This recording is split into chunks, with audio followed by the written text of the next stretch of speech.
Assalamualaikum warahmatullahi wabarakatuh. Di video kali ini saya akan menjelaskan tentang materi hidrokarbon. Melanjutkan tujuan pembelajaran keempat sampai keenam. Bagi yang belum nonton video sebelumnya tentang tujuan pembelajaran pertama hingga ketiga, bisa ditonton dulu agar lebih mudah dalam memahami video kali ini. Yuk kita langsung aja ke tujuan yang keempat, yaitu untuk menganalisis jenis atom C berdasarkan jumlah atom C yang terikat pada rantai atom karbon. Kalian tentu masih ingat dalam kekhasan atom karbon, atom C itu mempunyai 4 tangan ikatan. Berarti atom C tersebut dapat berikatan dengan atom karbon lainnya maksimal hingga 4 atom karbon. Nah, berdasarkan jumlah atom karbon lain yang terikat, terdapat 4 posisi atom C dalam rantai karbon, yaitu yang pertama atom C primer, yang kedua atom karbon sekunder, yang ketiga atom karbon tersier, dan yang terakhir atom C kuarterner. Atom karbon yang pertama yaitu atom karbon primer, yang artinya atom karbon yang hanya mengikat satu atom karbon lain. Sedangkan atom karbon sekunder mengikat 2 atom karbon lain. Atom karbon tersier yaitu atom karbon yang mengikat 3 atom karbon lain. Yang terakhir atom karbon kuarterner mengikat 4 atom karbon lain. Agar lebih paham, mari kita bahas contoh soal berikut ini. Di sini ada suatu senyawa yang akan kita identifikasi manakah atom C primer, sekunder, tersier, dan kuarterner. Di sini saya beri angka untuk memudahkan dalam mengidentifikasi. Posisinya sebenarnya boleh di mana aja, terserah. Di sini 1, 2, 3, 4, 5, 6, 7, 8, 9, 10. Nah, mari kita identifikasi atom C primer, sekunder, tersier, dan kuarterner.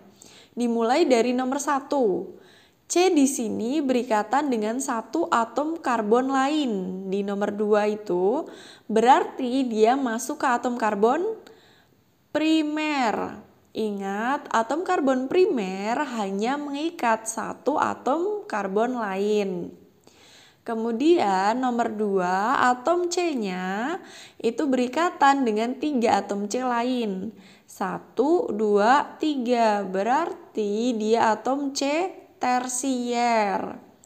Nomor 3, mengikat 2 atom C lain. 1, 2, berarti sekunder.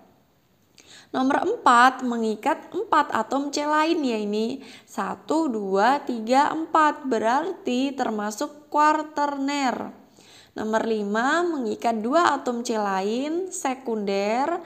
Nomor 6, mengikat 1 atom C lain, hanya 1, berarti primer. Nomor 7, mengikat 1 atom C lain juga, berarti primer.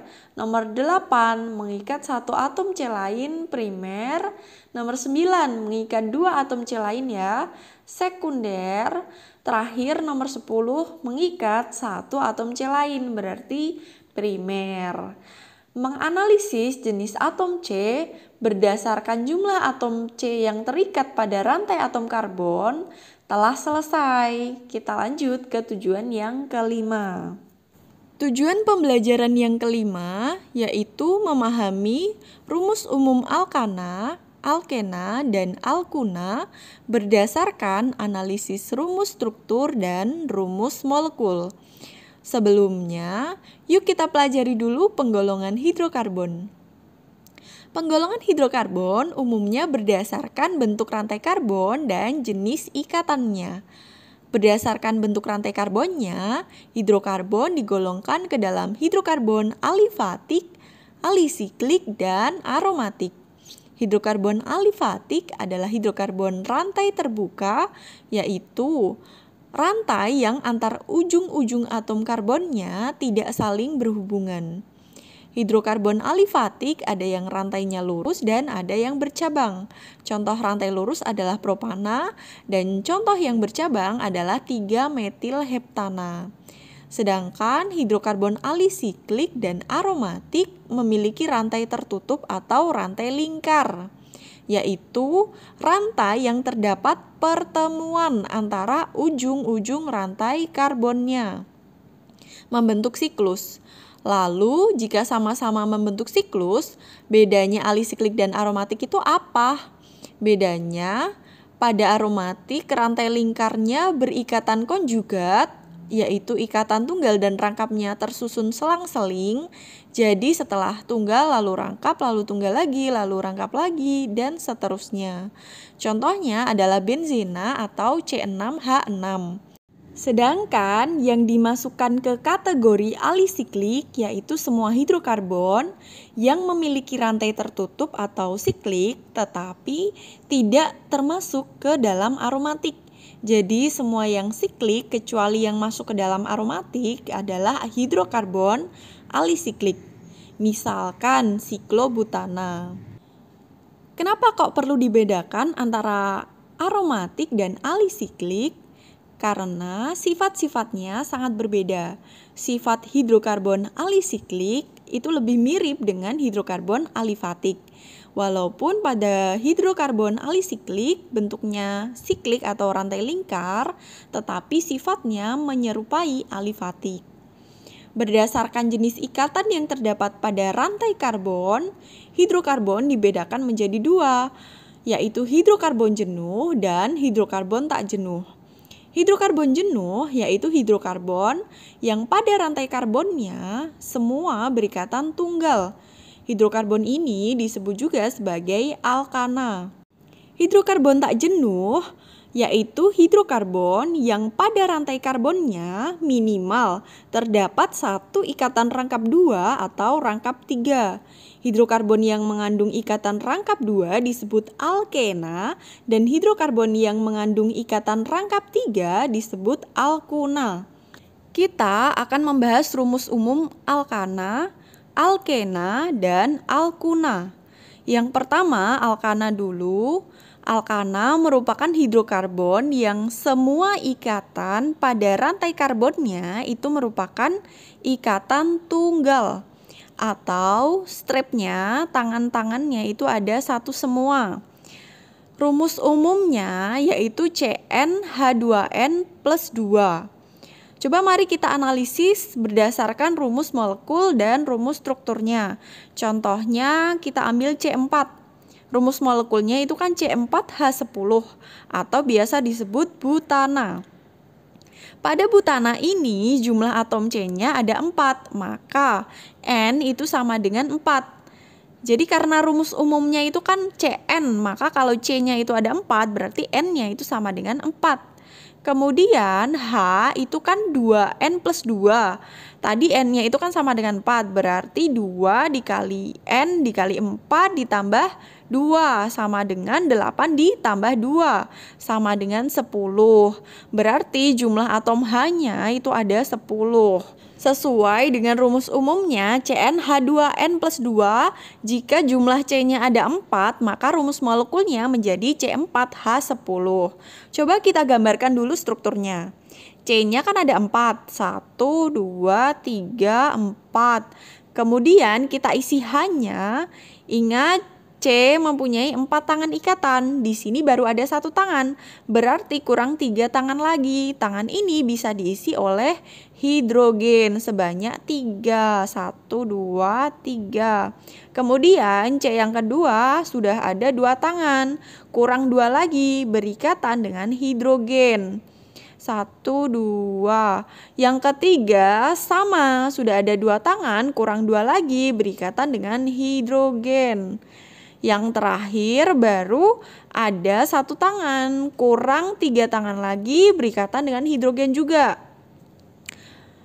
Tadi C-nya kan ada 4, hidrogennya ada 1, 2, 3, 4, 5, 6, 7, 8, 9, 10. Hanya ada 10, berarti sesuai ya. Sudahkah kalian paham rumus umum alkana yang berdasarkan rumus struktur dan rumus molekulnya ini? Yuk kita perdalam lagi di bagian alkena. Alkena merupakan hidrokarbon yang minimal mempunyai 1 ikatan rangkap 2 pada rantai karbonnya. Jadi minimal ada 1 strip 2. Rumus umumnya yaitu CnH2n. Mari kita analisis berdasarkan rumus molekul dan rumus strukturnya. Contohnya C4 lagi aja ya. Kita langsung aja gambarkan rumus strukturnya. Dia mempunyai C sebanyak 4. 1, 2, 3, 4. Karena alkena, maka salah satu ikatannya ada yang rangkap 2. Misalkan di sini. Kemudian kita isi sisanya dengan hidrogen. Di sini sudah ada 2 tangan, berarti kurang 2 lagi berikatan dengan hidrogen. Selanjutnya sudah ada 3 tangan di sini, kurang 1 berikatan dengan hidrogen. Yang ketiga, C-nya punya 2 tangan, kurang 2, berarti berikatan dengan hidrogennya 2. Yang terakhir, C-nya baru punya 1 tangan, berarti kurang 3 tangan lagi, berikatan dengan hidrogen. Mari kita hitung jumlahannya. 1, 2, 3, 4, 5, 6, 7, 8. Ada 8 atom H. Maka rumus molekulnya C-nya ada 4, hanya ada 8. C4H8. Jika kita cek rumus umumnya sesuai, yakni C4 berarti kan N-nya ada 4. Hanya itu rumusnya 2N, berarti hanya ada 2 dikali N, berarti 2 dikali 4. 8, berarti C4H8, sudah sesuai. Yang alkuna bisa kamu coba sendiri, nanti rumus umumnya akan ketemu CnH2n-2. Dengan salah satu rantai karbonnya ada yang berikatan rangkap 3. Rumus umum alkana, alkena, dan alkuna ini masing-masing merupakan suatu deret homolog dengan selisihnya masing-masing juga CH2. Tujuan pembelajaran kelima memahami rumus umum alkana, alkena, dan alkuna berdasarkan analisis rumus struktur dan rumus molekul telah selesai. Mari kita lanjutkan ke tujuan pembelajaran terakhir. Tujuan pembelajaran yang keenam yaitu menentukan hasil reaksi pembakaran senyawa hidrokarbon. Pembakaran hidrokarbon itu ada 2 macam, yakni berlangsung sempurna dan tidak sempurna. Seperti yang sudah kita pelajari tentang reaksi pembakaran merupakan reaksi dengan oksigen. Jadi, jika oksigennya berlebih, maka reaksinya dapat berlangsung sempurna dan menghasilkan gas karbon dioksida dan uap air. Sedangkan jika jumlah oksigennya itu kurang, maka reaksi akan berlangsung tidak sempurna dengan menghasilkan ada gas karbon dioksida, gas karbon monoksida, uap air, zat sisa berupa arang, jelaga, atau karbon. Pada bagian ini kita akan menyetarakan reaksi pembakaran sempurna hidrokarbon. Misalnya di sini ada senyawa C8H18 atau oktana. Dibakar secara sempurna menghasilkan gas karbon dioksida dan uap air. Mari kita setarakan reaksinya. Dari atom C dulu, C di sebelah kiri ada 8, di sebelah kanan baru ada 1. Berarti koefisien di sebelah kanan itu 8. Agar jumlah atom C di kiri dan di kanan sama-sama berjumlah 8. Kemudian kita setarakan atom H. H di sebelah kiri ada 18, di sebelah kanan itu baru ada 2. Maka koefisien yang di sebelah kanan itu 9. Karena 9 dikali 2 itu sama dengan 18. Jadi jumlah atom H-nya itu sama-sama 18. Yang terakhir kita setarakan O. O di kiri ada 2. Di kanan ada 8 dikali 2 itu 16 ditambah 9 kali 1 sama dengan 9 ya. Jadi 16 ditambah 9 itu sama dengan 25.